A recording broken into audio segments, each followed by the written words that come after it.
छत्तीसगढ़ के मुख्यमंत्री विष्णुदेव साय लोकसभा चुनाव के बीच जमशेदपुर पहुंचे, जहां उन्होंने मीडिया से मुखातिब होते हुए कहा कि झारखंड समेत देश भर से भाजपा को प्रचंड बहुमत मिल रहा है। झारखंड में सभी सीटें एनडीए गठबंधन की झोली में जाएंगी। वहीं छत्तीसगढ़ राज्य के पूरी सीटें भी भाजपा की झोली में जाने की बात उन्होंने कही।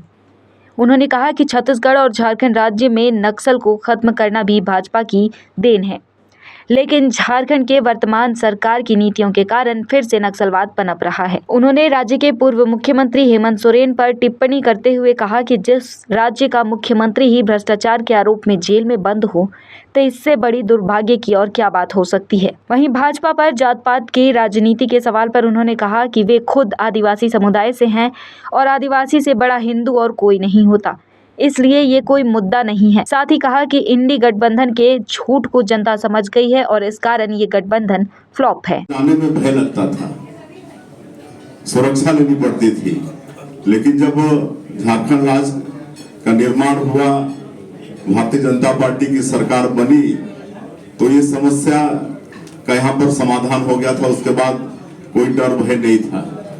फिर बाद में जेएमएम के हाथ में शासन आने के बाद स्थिति यथावत हो गई है, जो कि दुर्भाग्य है।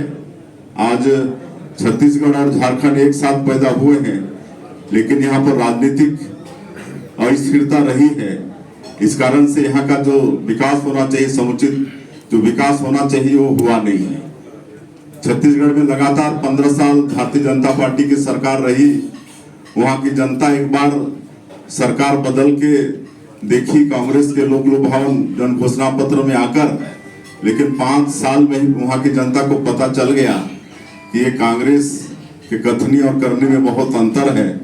और अभी 2023 के चुनाव में फिर से भारतीय जनता पार्टी की सरकार छत्तीसगढ़ में बन गई है और मात्र 100 दिन में वहां पर जो मोदी की गारंटी पर विश्वास करके छत्तीसगढ़ की जनता ने वहां भारतीय जनता पार्टी को सरकार में बैठाया, तो 100 दिन में हम लोग बहुत काम वहां पर किए हैं। तो आज पूरे देश की जनता का विश्वास भारतीय जनता पार्टी के प्रति और नरेंद्र मोदी के प्रति बहुत बढ़ा है।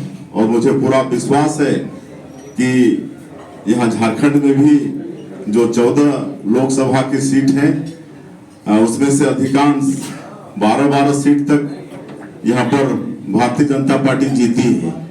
और इस बार भी हमको लगता है कि ये सब भी रिकॉर्ड टूटेगा, कहे कि जिस तरह से जेएमएम की सरकार में झारखंड में भ्रष्टाचार हुआ है, और ये तो बड़े दुर्भाग्य की बात है कि यहाँ का मुख्यमंत्री भी आज भ्रष्टाचार के आरोप में जेल के अंदर में है। इससे और दुख की बात और दुर्भाग्य की बात क्या हो सकती है कि मुख्यमंत्री भ्रष्टाचार के आरोप में जेल के अंदर में है और आज भी उनका बेल खारिज हो गया, ऐसा मुझे पता चला है। तो ये सब विकास यहाँ पर कुछ हो नहीं रहा है। एक तो केंद्र की योजना यहाँ की जनता तक पहुंच नहीं रही है, उल्टा यहाँ की सरकार भी लगातार भ्रष्टाचार में लगी है। और सभी को मालूम है कि यहाँ पर मंत्री के पीए के नौकर के यहाँ कितना पैसा 30 करोड़ 40 करोड़ रुपया मिल रहा है। तो कितने शर्म की बात है। एक मंत्री जी के यहाँ भी काफी पैसा मिला था, शायद 300 करोड़ से ज्यादा पैसा एक सांसद के यहाँ भी मिला था। तो इस बार बिल्कुल लोकसभा के चुनाव में झारखंड की जनता कांग्रेस को और जेएमएम को इसका जवाब देगी और भारतीय जनता पार्टी को चुनेगी, ऐसा हमारा पूरा विश्वास है। मुख्यमंत्री चलेगा माहौल है। भारतीय जनता पार्टी गए हैं, तेलंगाना गए हैं, उसमें बहुत अच्छा है। नरेंद्र मोदी जी के प्रति विश्वास है। जिस तरह से उन्होंने 10 वर्षों में गांव, गरीब, किसान, मजदूर सबके लिए काम किया है। विश्व में जिस तरह से उन्होंने भारत का मान और सम्मान बढ़ाया है, और जिस तरह से आज पाकिस्तान की गिदड़ भभकी बंद हो गई है, तो इस सब से जनता का विश्वास बढ़ा है। और आदरणीय मोदी जी ने अपने 10 वर्षों के कार्यकाल में आर्थिक क्षेत्र में जो देश 11वें स्थान पर था, उसको 5वें स्थान पर लाके खड़ा कर दिया है।